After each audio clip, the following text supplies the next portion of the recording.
Y'all, we live in difficult times. There's war, political unrest, the pandemic, poverty, families being torn, communities ripped by gun violence and people dying every day.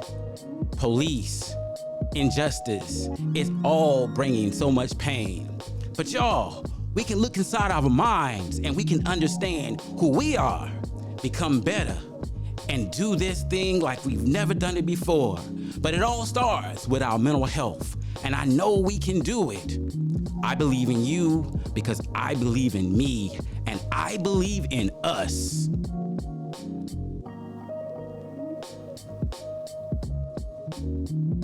Hello, my name is Gerald McGee, clinical therapist and social worker of Everyday People Individual and Family Counseling Center, located in the Shore Cultural Center, the big red building in the middle. And I'm so excited to be here with you today for another rendition of Therapy is Life, Thinking, Feeling, and Experiencing Well-Being. Today, we want to talk about emotions. Oh, those emotions. But before we go too far into this discussion, I like to give you my attitude of gratitude for today, or action to say, the attitude of gratitude today, be self-aware. We're going to be talking emotions. This is an important part of who we are. We need to understand our emotions, and we are self-aware of who we are and the things that trigger us. We can have more power to regulate our emotions and actions so we can have a well-adjusted life experience. Now, moving on to emotions. Those are some very powerful things. They can fire us up. They can calm us down. Or somewhere in between, they can make us explore or be closed a little bit. They can make us feel like we want to be open, motivate us towards our greatest accomplishments, or bind us down due to our fears. For some, emotions will inspire victory, and for others, they will live in loss. Whatever we are, whatever we will become, our emotions will always be a part of it. I remember as a child, hearing a story about a man who got caught up in his emotions. In the story, I heard that he was afraid of not getting something, and he thought that he was going to die. And in his fear, in this case, false evidence appearing real, he decided that he would go to his brother, beg of his brother, and his brother took advantage of it. People take advantage of us oftentimes when we're afraid. So he bargained with him. Because the brother thought he was going to die, the other brother was able to take away so much of the things that was important to him. Many of us, we get caught up in our emotions. We get caught up in our feelings. And in doing so, we lose opportunity and experiences because we don't take time to stop and think about what we are experiencing. With this being said, I'm not saying that emotions are bad or good, because I really believe that all emotions are good. But how we experience emotions, how we understand emotions is so important. We must understand because they dominate so much of what we are and what we will become. When I try to define emotions, I oftentimes think of it as a feeling that we have as a result of something that we are experiencing in our environment, some exposure that we have that leads us to have some feeling in our bodies or some sensation in our bodies. And we try to interpret that and understand what is good and what may be bad. Emotions help us understand things. They give color to the world. They help us interpret what's going on around us. I remember being a kid, and I don't know if any of you have ever done this when you was a child. You touched a hot stove and you felt that, oh no, whoo, don't ever do this again. I know I learned the hard way, but I think my parents had always told me never put my hand up on the stove. But I did get burned, but I felt that it was a feeling. And it helped me understand that I should never touch the stove. But on the other hand, once I had some ice cream, I felt so good. I wanted some more of that. So feelings, they help us understand and interpret the world. They give life color and meaning, and they inspire us towards things we might want to become, things we might want to stay away from. But feelings are powerful. Feelings are not logical, or would say illogical. Their emotions are what they are. They're states that help us understand our experiences, whether it be something good or something bad or something in between. When you think of music, when you think of art, when you think of sports, when you think of anything in life, emotions on some level is playing a role in it. And in fact, right now, we sitting here having this conversation, emotions is playing a very serious role. Because my delivery, the way I relate with you, the person that's listening to this, is being influenced not just by my intellectual understanding of mental health issues, it's also being influenced around what I feel and what you feel when you hear me speak these words.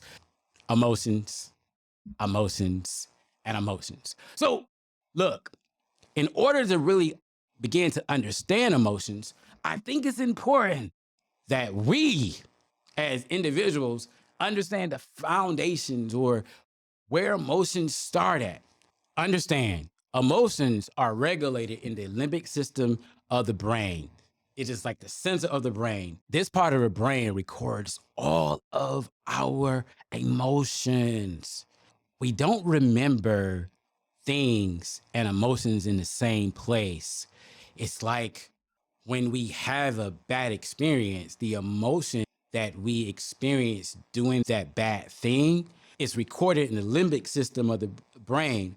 So if I ever been bit by a snake, then the emotion related to snakes will be in the limbic system. And so when I see a snake again, I will be triggered to feel that emotion.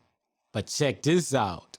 If I see something that looks like a snake, I will be triggered to have that emotion, because the limbic system helps us understand, helps protect us, helps us move through life.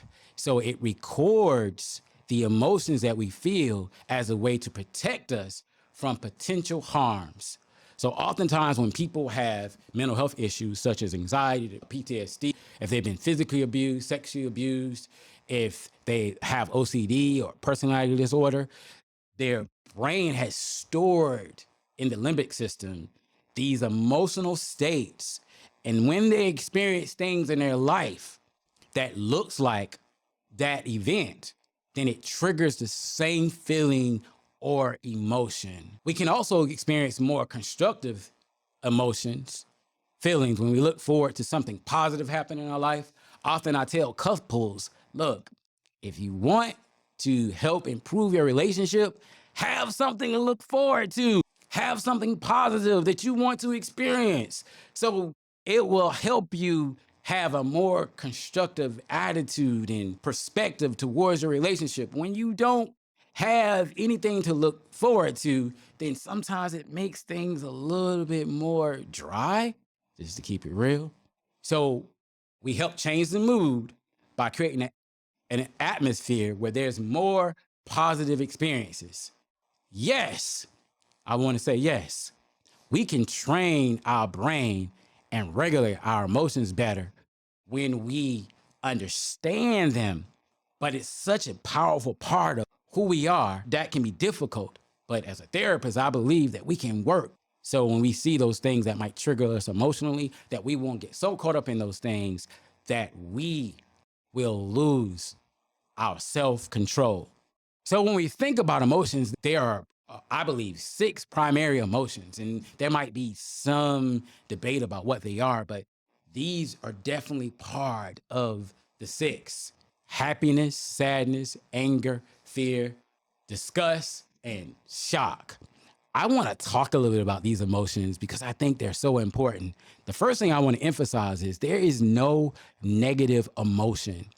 There is no negative emotion. Sometimes we'll use that language like emotions can be negative, but I want to emphasize all emotions serve a purpose. They help us move through life. They help us regulate ourselves and understand the world around us. And without them, then we would probably have not survived as a species or any other species if they didn't have the ability to have all these various different emotions. So oftentimes we want to think about being happy and what happy is. And happy is a very interesting emotion because it is oftentimes looked at in very different ways amongst people.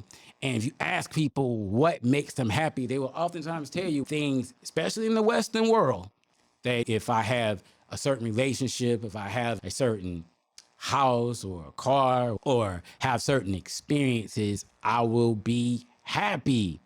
There are a lot of people who have all those experiences and they're not necessarily happy. So maybe happiness and things is overrated. Perhaps I don't want to sell it out because somebody's probably listening to this and saying, no, no, no, because I am happy and you may be. And I'm not saying that, but maybe we should think about happiness in a sense that it is the absence of sadness, fear, or anger. So happiness is more of a reflection of the absence of things in your life that might be negative than it is things, which I think that definition is more inclusive of all types of people who have all types of different experiences. Because if they don't have much fear, they don't have much anger, they don't have much sadness, they sound pretty content, which might suggest they will be pretty happy. Sadness, on the other hand, is that emotion that most of us probably want to avoid. Sadness, when I think about it, it's like a transient emotion that occurs because something in our life has happened that really has emotionally hurt us. And so we feel sad and we need to work through something. I like to say that sadness is a transient emotion because it helps us process and work through what we have experienced. Sadness, we might think about it often when we have grief. Sadness, we might think about it oftentimes when we lose a loved one or we have a breakup. Sadness, if we lose a job or some unfortunate thing happens in our life that we wasn't prepared for, it will create sadness. Many times we avoid dealing with sad feelings, and by doing that, we really don't deal with the issue at hand. So that's why when people lose loved ones, it's important that they deal with their grief, go through the grieving process. It's not weakness to work through your feelings related to grief. When people have breakups, man, sadness will be what they feel. And it's natural. You've been around this person, you've connected with this person, you've had these bonds. And so you're going to feel sad. And sometimes we want to avoid these feelings, but the reality of it is it's a transient emotion, which is allowing you to work through what your experience was so you can be better prepared for your future. So it's necessary sometimes to allow yourself to engage and understand your sadness, because in the long run, sadness will lead you to living a more fulfilled life. Then we move on to anger. Anger is a very powerful emotion. And I refuse to make anger like this evil villain that nobody supposed to experience. I remember somebody telling me one time, Gerald, you shouldn't show any anger. I'm like, what? You shouldn't show any anger? What do you mean? Maybe they was trying to say aggression. And I did get a little loud and I expressed myself and I had a strong tone. But he said anger. See, anger and aggression is two different things. And what we have to realize is that anger can motivate us, can move us towards changing things that we don't like. I remember being a teenage boy and becoming very conscientious about things that were going on in the world that I didn't like, and becoming aware I was motivated to do better in school, and saying to myself that I wanted to be a person who can influence the lives of others. I didn't know at that time I would become a therapist, but anger was one of the things that motivated me to become a better student. Oh, you didn't know? Anger doesn't make us all want to run to the streets or to guns or whatever those things are. Sometimes anger motivates us towards constructive attitudes and behaviors. Anger also gives us the ability sometimes to fight and protect ourselves because we need it in order to avoid some form of danger. Let me say it like this. Anger is a secondary emotion, which means oftentimes when we experience anger, we experience it because anger, frustration, disappointment, hurt, loneliness, pain, suffering is all underneath. Think about it like a volcano. The volcano is called Anger Mountain. And underneath, there's all these different emotions just boiling. When those emotions don't get addressed, they then become anger. And then when we feel anger, then there's at some point this aggressive explosion, which leads us to having outbursts.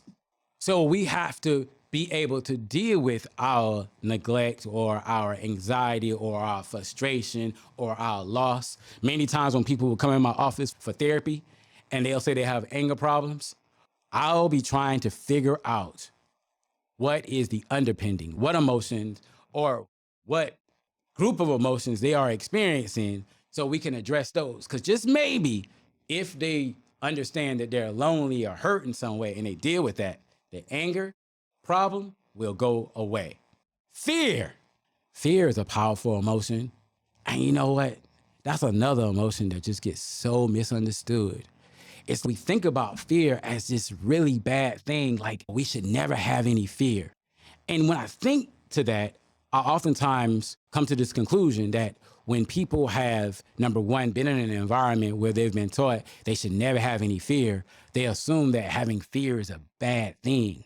Or if people have been traumatized or they lived in environments where they lived in intense or chronic fear, then the idea of having to live with any kind of fear is a bad thing. So if you say, like I said many times, there was sometimes I had some fear of my mother, or somebody may look at me and say, are you crazy? But my mom never really did anything to harm me or like that.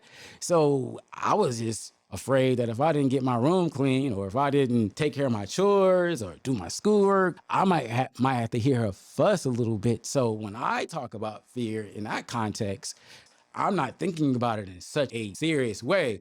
But if somebody got beat up every day or they got thrown around every day or they was physically or emotionally abused every day and they lived it with intense fear, the idea of fear seems like this very bad thing. I want to say right now, when somebody lives with anger, fear, sadness a lot, we know that those things contribute to increased health risk. And we have to be aware that we can't always live in fear, anger, or sadness, because in the long run, they will have significant impact on our health, physically and mentally. Of course, disgust, you don't want to live with a whole lot of that either. Shock, we don't want to experience a whole lot of that. But oftentimes when we first hear about a loss or some change in our life, we might feel numb. We might not be able to move. We might feel our heartbeat picking up and might think like we're having somewhat of a panic attack. And sometimes our body's just trying to process what has just happened. We shut down. And shock may help us do that, but to experience it too much could be life-threatening. So we have to be very aware and conscious. I tell a lot of people when they feel they're becoming too worked up, step back, take a breath, and you will be okay. So emotions are such an important part of our life. They help us do the things that we want to do. They also can be, if not regulated, can lead us to very destructive behaviors. Emotions is in everything. When I think about emotions, I oftentimes think about music because it's emotions in everything. When Imagine Dragons said, "Hey, pain, you make me a believer," they was talking about emotions. When Kendrick Lamar said, "All my life I had to fight," I felt like he was speaking to anger. When Bob Marley talked about love, I felt like he was resonating with me and with all of us around the idea of what it meant to be loved. So it's in everything that we experience. And another thing I want to emphasize before I close out is that we don't experience emotions in isolation. We typically experience emotions in combinations. So when you think about emotions, I think about graduating from high school or college. I just wasn't happy, but I was happy, I was anxious, and I was sad. Feeling like love, there might be a strong sense of passion, but also a sense of security that comes along with it to create love. So I want you to think about the different combinations of emotions, because as we become more aware of emotions, we realize that we can experience emotions in many different ways. And in fact, I think scientifically speaking, in all the studies that have been done, there's about 300 different ways we can experience emotions. So it can make it very complex in understanding emotions. But what we have to learn how to do is step back and try to understand what we're feeling so we can better use our emotional state in our lives. So, in trying to understand emotions, first, of course, trying to understand of your emotions, then you must also be aware of triggers to your emotions. So if people trigger you to feel anger or feel happiness, you need to be aware of that, or frustrated. Or if there are things or places, you need to be aware of those things. One of the first questions I ask people about feeling anger: what triggers you? What situations or circumstances? Try to understand what those things are. Then, of course, developing constructive coping strategies. Get organized. Being organized can help reduce a lot of our anxiety. Getting sleep, exercise, eating healthy, being around more constructive people. I always want to emphasize this: accept what you can control and know what you can't control. That's one of the, I think, foundation components of CBT and any good therapy, is to learn what you have control of and what you don't. Because when you do that, it helps you regulate your emotions so much better. And that moves us to having realistic expectations about self and others. Last but not least, develop a good support system, and don't be afraid to deal with what you feel. Talk about your feelings and emotions. I do these podcasts not because I want people to come to my office. What I do them for is to help prevent people's needs to come into a counselor office. But I'm not saying that you shouldn't come. But don't be afraid to get support. Talk to someone. You have a friend, family member, talk to them. If it gets too serious, come and see a therapist. But a lot of times, the reason why people end up in a therapist's office is because they haven't developed the coping strategies, which are simple things like your day-to-day habits, your support system, being able to talk to them, and allowing them to support you through difficult things. Some of us feel like we have to handle everything. We have to be strong. But in life, that's not always the case. So don't be afraid of having a good support system. So I hope you've enjoyed this discussion around emotions. On our next discussion, we'll be starting our discussion around grief. Stay tuned for the next episode.